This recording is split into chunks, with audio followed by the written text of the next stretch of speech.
Għaddew iktar minn 24 siegħa u l-Gvern għadu qas lissen kelma waħda dwar l-iskandlu l-ġdid li faqqa fit-Transport Malta, skandlu li fih hemm implikat Ministru tal-Gvern Laburista ta' Robert Abela. It-tliet uffiċjali tat-Transport Malta involuti f'dan l-iskandlu ġew sospiżi minn xogħolhom għal żmien indefinit.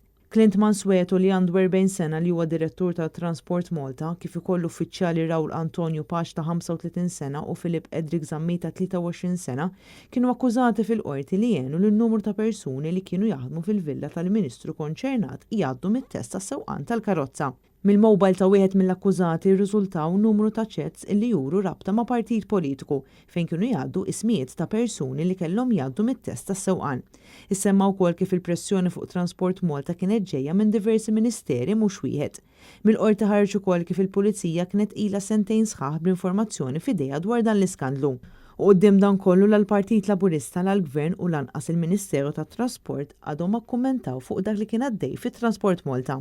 Il-Partit Nazzjonalista fi stqarrija maħruġa mid-deputat Adrian Delija insista li l-Prim Ministru Robert Abela għandu jieħu azzjoni minnu fih u jara li l-Ministru imsemmi f'dan il-każ Sernismu jirriżenja minnu fih sakemm jitnaddaf ismu. Da mhux l-ewwel darba li Transport Malta mifnija b'skandli wieħed wara l-ieħor, partikolarment insemmi l-ixxu li kien hemm u li għadhom qed isewfru ħafna nies fuq il-kwistjoni ta' tbabbis minħabba ir-reġistrazzjoni tal-karozzi.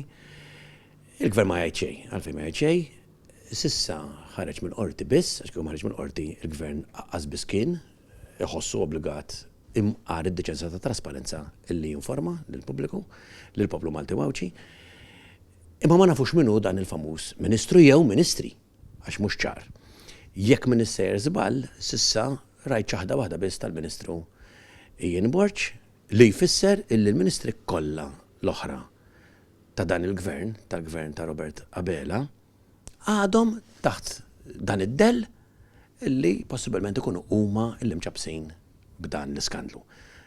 Aħna ma nafux minnu il-Ministru jew Ministri, Robert Abela għandu obbligu, għandu dmir, u hekk għadna aħna bħala partit il-bieraħ, illi jara minnu involut, jara minnu il-Ministru u jara illi dan il-Ministru jew Ministri jirreżenjaw. S'issa da għadu ma mamlux u laqqas biss tniffes kelma waħda biex imqar ikun b'xi mod qed jagħti rendi kont il-poplu Malti wawċi. Intant matul il-jum ħadd mill-Ministri tal-Gvern ma organizza avvenimenti għall-midja f'mossa ċara biex ma jiġux affaċċjati bid-domandi tal-ġurnalisti dwar dan il-każ.